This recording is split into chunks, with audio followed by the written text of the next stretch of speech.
Hello everyone. How does one that spent time on welfare as a child grow up to be financially successful enough to be able to splurge on a phone game like Empires and Puzzles and own this beautiful home in the Caribbean? Was it the lottery, an inheritance, an insanely high-paying job? No, it was not any of these. It was as simple as learning to become financially fluent and sound through basic principles that anyone can apply. Just like I enjoy sharing knowledge that I have learned while playing Empires and Puzzles, I also enjoy sharing knowledge on becoming financially strong through multiple income streams and smart investments. In addition to my books about Empires and Puzzles, one can also find my book, Build a $1 Million Net Worth While Achieving Perfect Credit on Amazon. In this book, I detail all the secrets of my financial success. These strategies help me get ahead. Maybe they can help you too. Look for the link in the description below.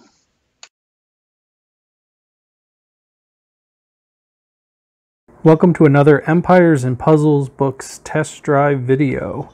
I managed to swing pulling Caitlin this morning from the new Slayers of Fell Shadows event, and I have her at 370. Her special is maxed at 8 of 8, but let's keep in mind her stats are going to be a bit lower since she's not a maxed card, so we're not going to see her at full potential. So all these heroes are slow, but they have these stacking abilities to increase their mana generation. So let's kind of go through this card a little bit. The wizard's not going to have much of a status or effect on the game at this point because she's not maxed and no emblems. But with the Slayer family, even with just one hero, you have a chance for 50% to remove the following stacks. Excuse me, to receive the following stacks at the end of each turn. So you can get 10% more HP each turn, or 5% mana generation. So as you add those 5% mana generations on, you are making the hero faster. Now, what's really interesting here is that the family bonus is happening at the end of each turn. It doesn't mean that you actually have to do anything with this hero. So every single turn, she's going to get faster and faster and faster. Potentially, she has a 50% chance each time to add 5%. So she can get pretty fast, pretty quickly. Passive here, any damage caused by status ailments is reduced in half. So a Grave Maker or Vila that are giving you water damage or fire damage or any kind of damage over time, that's going to get reduced to half. Now, super important, the specials on cards happen in the order they're listed. So she's one of the few heroes that dispel buffs before she does something. Now, what's exciting about that is she's doing it for all enemies. So like a Cage Barado, he just removes the buff from one hero and then strikes. But she's removing buffs from everybody. So imagine someone using Sif with Reflect or Garnet with the defense against status ailments, those kind of things. She's going to remove all of those. She's going to dispel those buffs, and then she's going to hit and do the damage. Now, it's only 180%, which is not so great, but she deals an extra 20% damage for each removed status effect, up to 340%.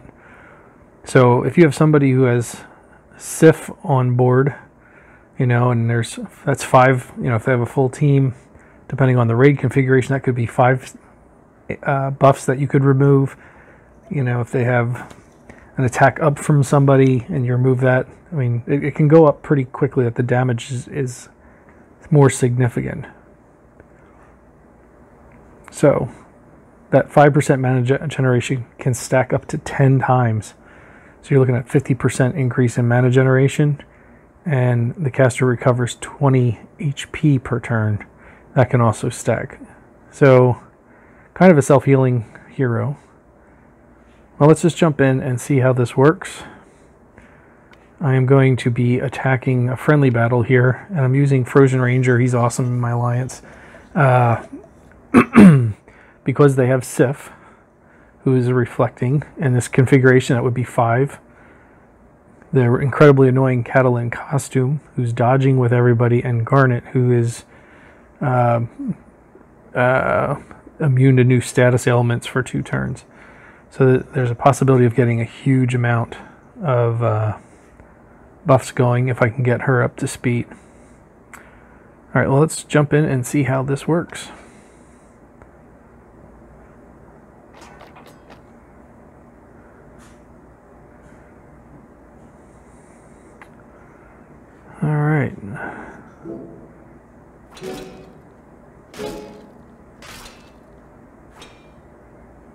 So that turn is done.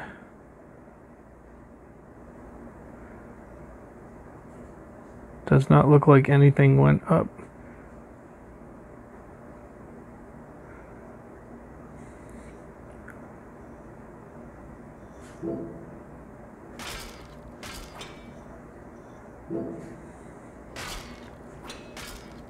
Okay, Catalin's gonna go off, or unless we kill her with tiles.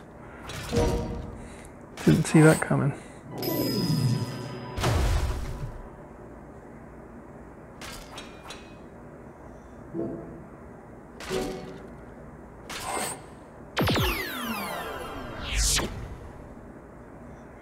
Alright, so we can already see she has 2 stacks down there. So, looks like she's up to 20% mana gain and 40 HP per turn. So she's going to keep reviving her own health.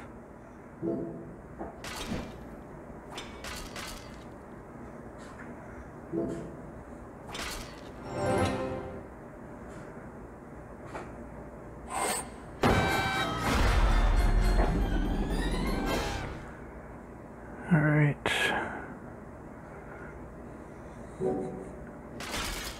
That bunny's going to do some damage.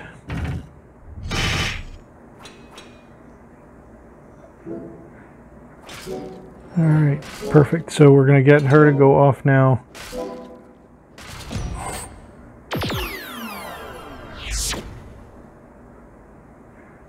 Alright, so that is a pile of buffs. 2, 4, 8,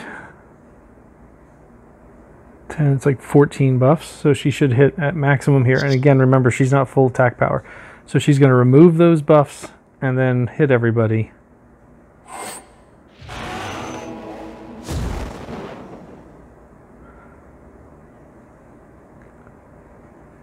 And her stack is much higher down here.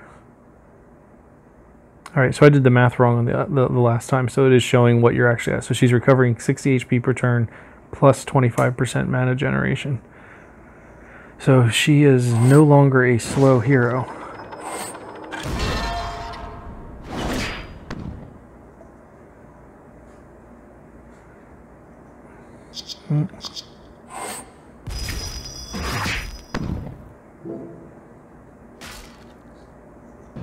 Combo those. All right, we're going to go back in and do that again. Really wish she was maxed to see the full potential in that damage. All right, can we sneak some more holies in here?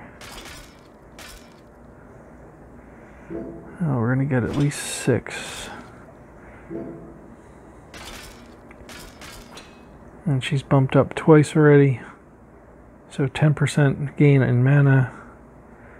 Now, it actually might have made sense to not do the holy matches first to see if she would get that mana gain before I made the holy matches. So that's probably one strategy in using her, is not making the matches right away. Alright. She's not quite the speed.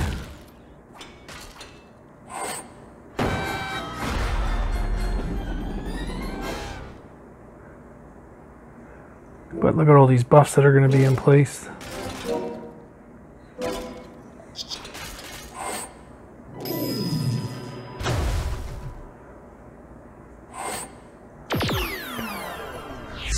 Alright. Remove those buffs and then hit.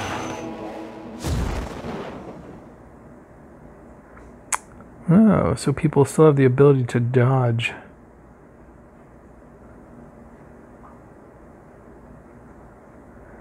That is interesting. I was not expecting that. Alright, let's see if we can eliminate this side of the board. And I wasn't noticing, but it is worth noticing now. Her mana stacks with Odin's mana stack. So that's pretty significant. Give me a holy. There we go. take out Garnet. See how much mana we get down below. That is a significant amount of mana.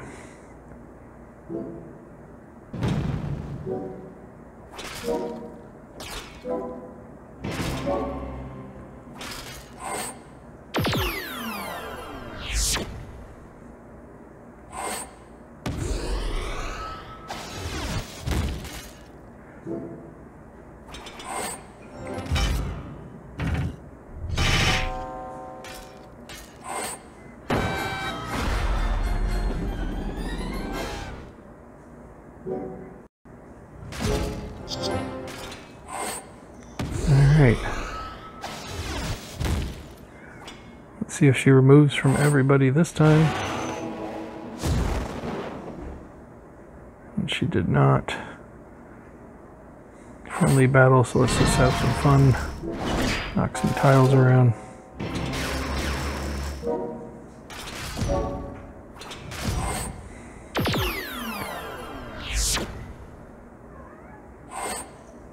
Alright, Frozen Ranger got that one.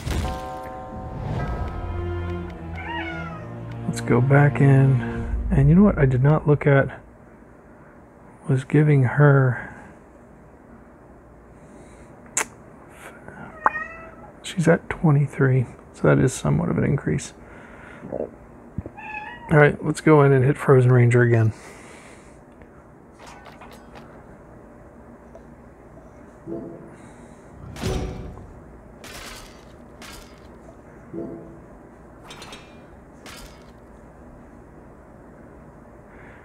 Alright, so I'm not seeing any stacks from turns that are not including yellow tiles. So now we do a yellow.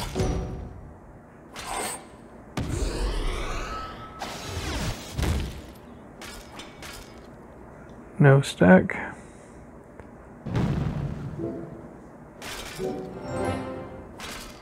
And she just got one.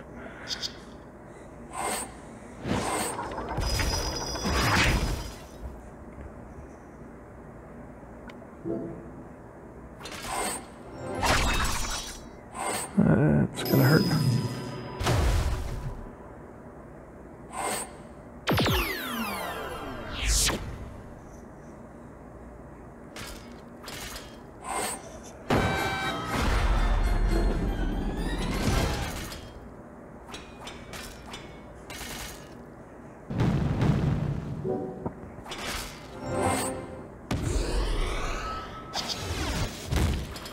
All right, see how many she removes. Just the two.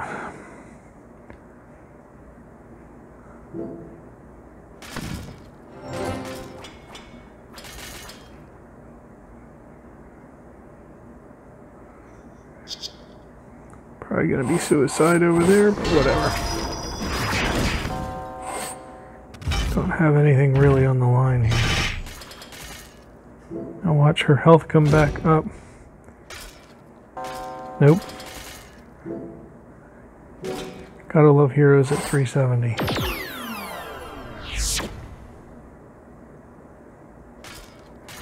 So again, don't be hard on her, folks. She's only at 370. No emblems. Not at max stats.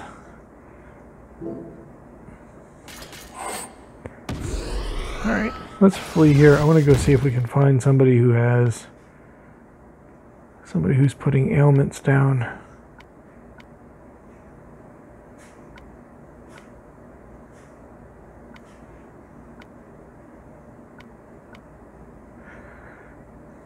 There we go, we got Gravemaker.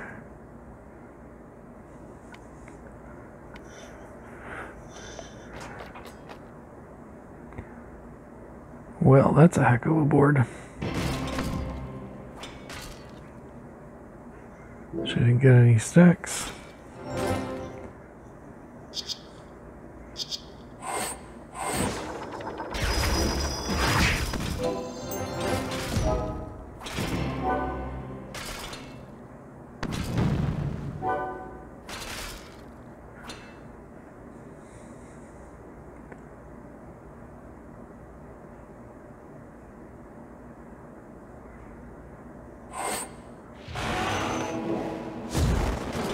Okay, let's get Greymaker off. Okay, great, he did hit her. So let's watch the damage.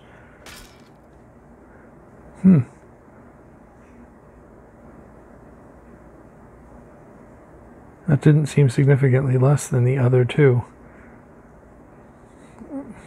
Let's check it out again, the fire damage. Yep, there it was.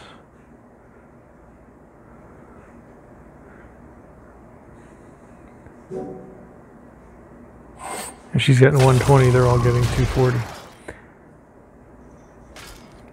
So that is a nice attribute for sure.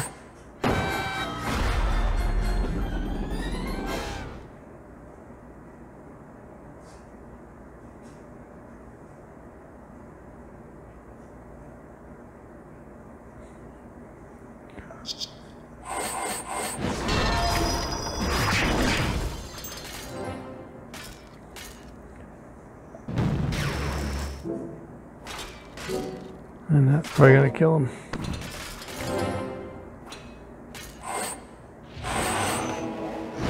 Alright, probably not the best test drive, but at least we got the idea a little bit of what she's doing. She might go to the distance to the next level. We'll see.